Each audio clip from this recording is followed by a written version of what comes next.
If alpha and beta are the zeros of polynomial x square minus 5x plus m such that alpha minus beta equal to 1, then what will be the value of m? দেখো এখানে alpha minus beta দেওয়া রয়েছে -1।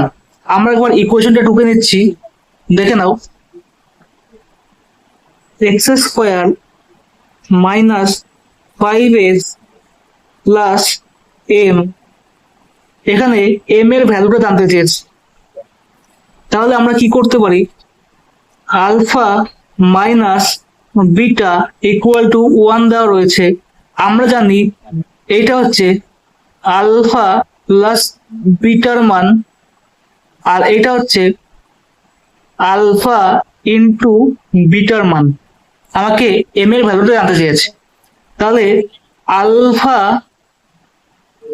Plus beta আমরা এখানে কত পাচ্ছি, x এর coefficient 5। তাহলে দেখো কাটাকুটি করলে 2 আলফা ইকুয়াল টু 6, তাহলে আলফা ইকুয়াল টু 3। এখানে আলফার মান 3 পেয়ে গেলাম।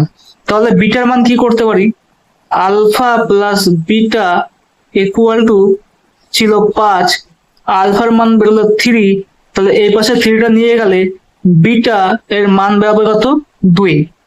এম এর মান কত, আলফা ইন্টু বিটা, তাহলে আলফার মান 3 ইন্টু বিটার মান কত, 2 সমান সমান 6।